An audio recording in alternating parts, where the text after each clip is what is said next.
If you're looking for cheap gaming headsets, here it is. This is the Cooler Master CH321 gaming headset, coming at the official price of 149 ringgit. This is the best cheap gaming headphones you can get with RGB.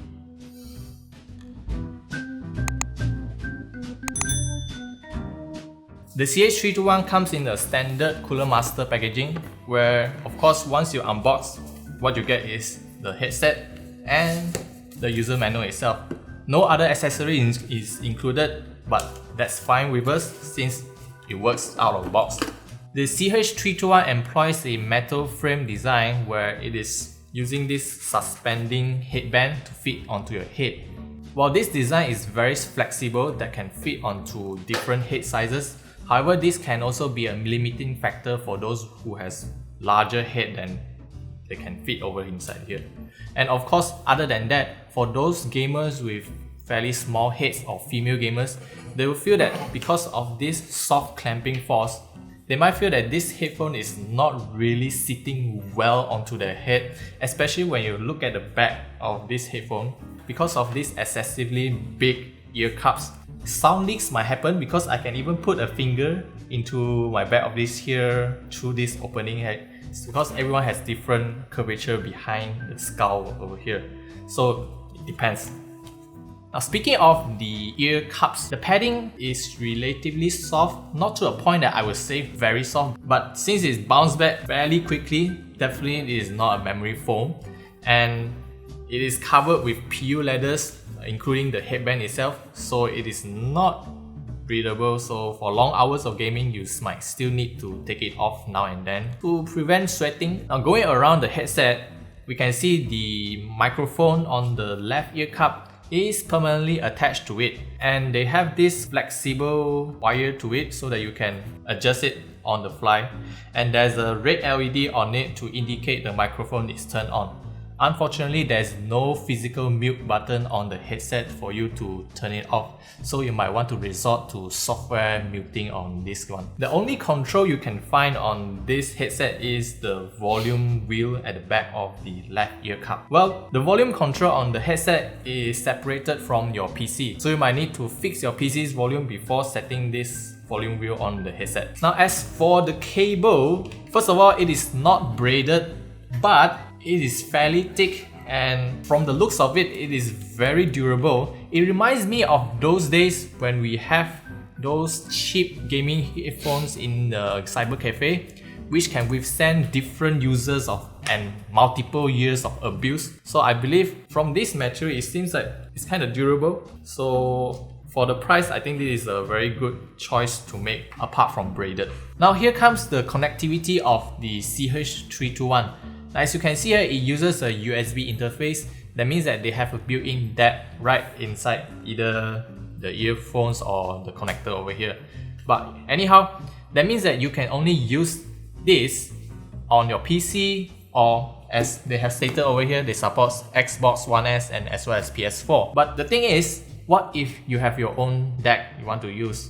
What if you want to just connect this headphone to your smartphone? You don't have the adapter because, as we mentioned just now, what Cooler Master has provided is just a headphone and a user manual. There's no accessories for you to adapt it into a 3.5mm or audio jack or anything else. And of course, since it mentions that you can support PS4 and Xbox One S, but the thing is, the cable is not really that long, and of course, I wouldn't want to drag a USB cable across my living room just to use this headphone. And finally, the Xbox One S and the PS4 DualShock 4, the controller has a 3.5mm output, so I can just immediately take my own earphones and plug it in and use it right away. There's no place for this thing unless it is used in those comic cafes or cyber cafes where they have consoles available for you to rent, and you have this console right in front of you. So at the end of the day, I believe this is really designed for cyber cafe use, I guess. Now it comes to the most important part of this headphone. How does it sound? Now, we tested on different scenarios: music, movies and games.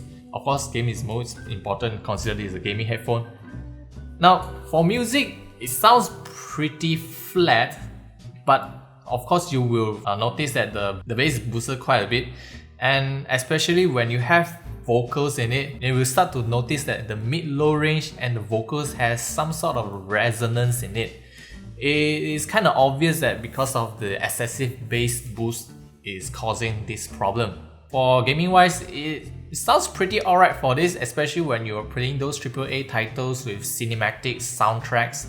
Those are really great, consider that you can start to enjoy all those Michael Bay kind of effects. Yeah, explosive sound really good on this one.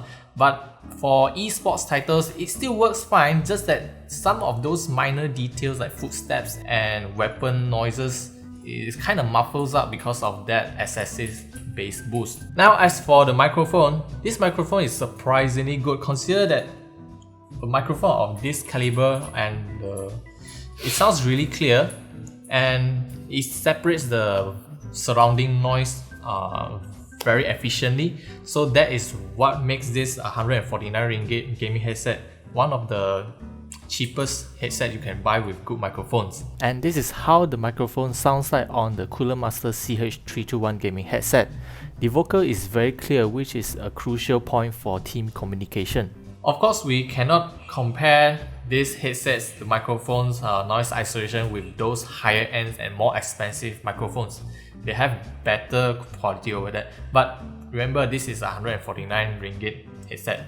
And that brings us to the conclusion of this CH321. I would say you are getting a reasonable build quality, even though it is plastic, but still, it is very well built with this metal frame for you to use it. And most importantly, the cable is thick and durable.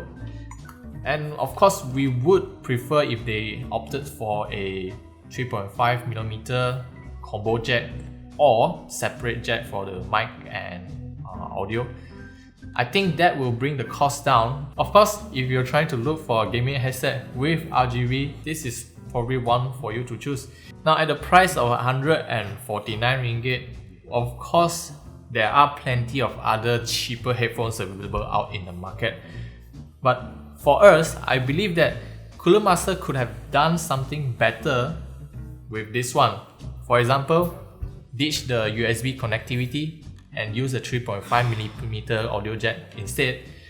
In that way, we can get a probably cheaper headset, somewhere around 129 or 99. I believe that will be a better sweet spot for this headset to compete in the market for the budget gaming series headphone.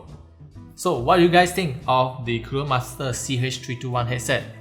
Let us know what you guys think in the comment section below. We will try to reply every single one of them as we could. And I'll see you guys in the next video.